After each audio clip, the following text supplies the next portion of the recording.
राजनीति थी वो समाज और जनता के हक में था, देश की एकता अखंडता में था। इंदिरा जी के टाइम पे साफ सुथरी राजनीति थी, राजीव जी के टाइम पे साफ सुथरी राजनीति थी। जब से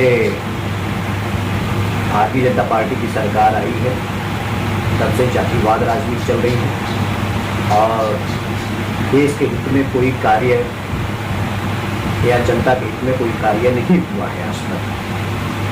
अब आप देखिए, देख लीजिए, बड़े दुख के साथ ये कहना पड़ रहा है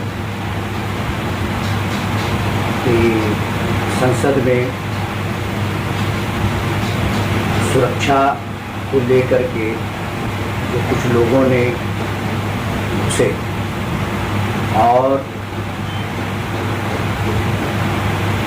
जिस तरह के से उन लोगों ने हरकतें की है, ये बहुत बड़ी शर्मनाक की बात है।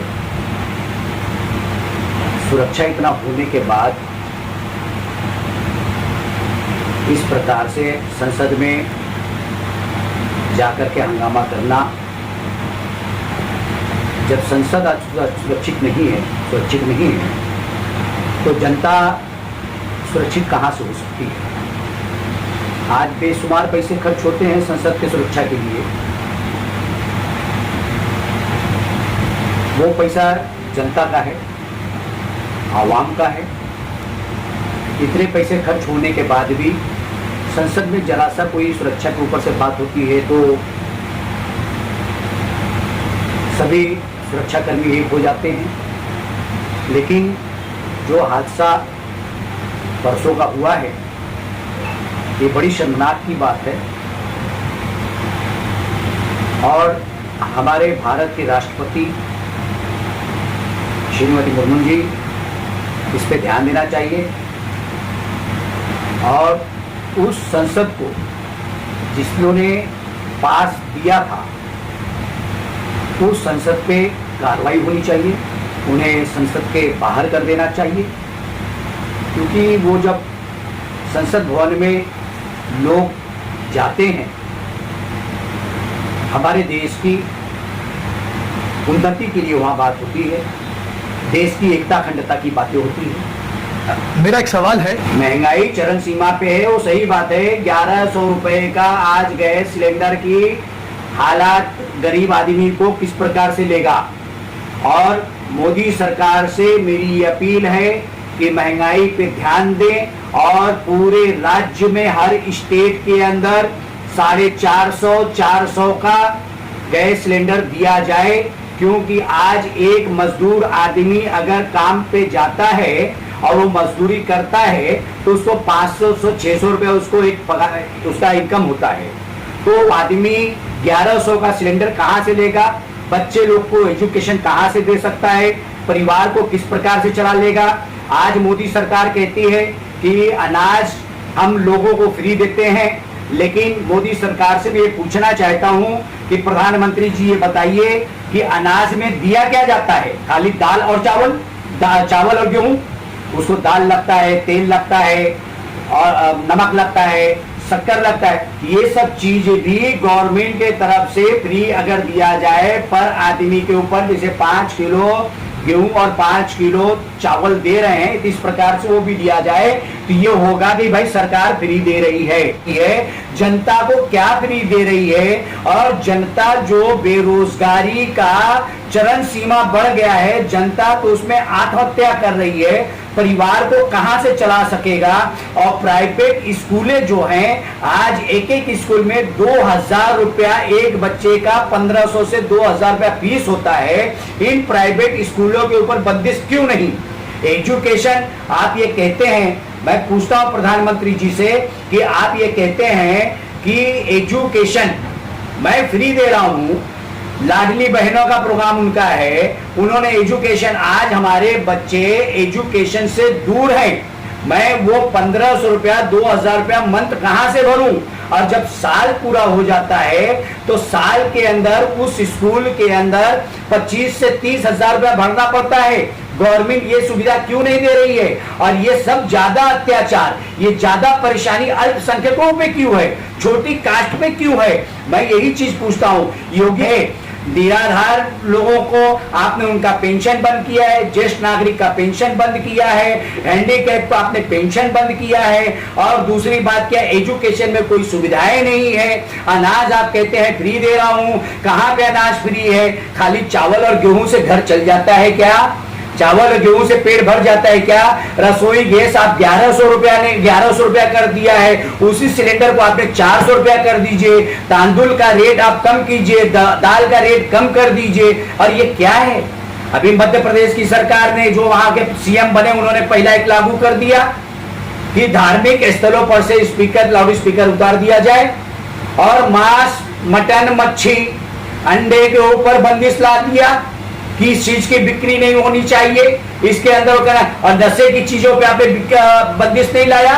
खुलेआम शराब बिकता है, खुलेआम आपको गलत ब्राउन शुगर बिक रहा है, खुलेआम लोग, हमारे जनता को ये परेशानी हो रही है कि नौजवान बच्चे कितने आज जो है नशे करते जा रहे हैं। उस परिवार के माँ बाप का, उस परिवार का क्या होता है? आप कहते हैं मैं फ्री में जो है मकान देता हूँ, प्रधानमंत्री आवास योजना में। मैं पूछना चाहता हूं, मुंबई शहर में बता दीजिए कितने लोगों को दिया है? आज मैं 42 साल से राजनीति में हूं, इतने दिनों से मैं खुद किराए से हूं, और प्रधानमंत्री आवास योजना कहां पे बनी है, कहां पे दिया जा रहा है? आपका जिस राज्य में आप हैं, उस राज्य में भी आपने कौन सी बेरोजगारी खत्म किया, या कौन सा एजुकेशन में आपने सुविधा दिया, या कौन सा आपने ये बताइए कि उन लोगों को सही, गरीब गुरबाओं को, लोगों को अनाज सही आपने प्रोवाइड किया?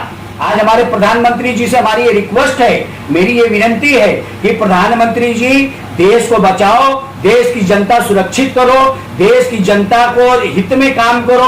आज देश का हमारा सबसे बड़ा जो है संसद भवन ही सुरक्षित नहीं है, तो जनता कहां से सुरक्षित रहेगी? प्रधानमंत्री जी से मेरी अपील है, राष्ट्रपति जी से हमारी अपील है, इन बातों पे ध्यान दें और गरीब, मजदूर, किसान और विकलांग के हक में काम करें और ज्येष्ठ नागरिक को सुविधाएं दें। आत्महत्या की आवश्यकता ना पड़े, इस प्रकार से काम करें। आपने नोटबंदी का काम किया, नोटबंदी में कितने लोग चले गए, कितने लोगों ने, किसके घरों में शादी थी तो माँ बाप ने फांसी लिया, किसके घरों में कितने ऐसा मैयत पड़ी थी, और मैयत उठाने के लिए, उनका कार्यक्रम करने के लिए उनके पास पैसा नहीं था। प्रधानमंत्री जी ये बताइए कि आप जनता के हित में क्या काम किया है? और सच बोलने वाले के ऊपर ईडी है, सच काम करने वाले के लिए, सच समाज का सेवा करने के लिए, करने वाले के लिए बंदिश है, उन पे कार्रवाई की जाती है, और गैर कानूनी दलाली करने वाले के लिए आपकी सरकार छूट दे रखी है। मैं यही पूछता हूं, महाराष्ट्र के अंदर, मुंबई शहर के अंदर किस पुलिस स्टेशन में सुनवाई होती है, किस बीएमसी कारपोरेशन में सुनवाई होती है, किस पुलिस स्टेशन से लोगों को सुविधा मिलता है, किस बीएमसी कारपोरेशन से लोगों को सुविधा मिला है, और कितना लोगों को आपने दिया है? आज हमारे देश के अंदर, मुंबई महाराष्ट्र के अंदर इतनी भुखमरी है, इतनी बेरोजगारी है कि हद से ज्यादा है, और जिसके ऊपर कोई ध्यान नहीं दिया जा रहा है।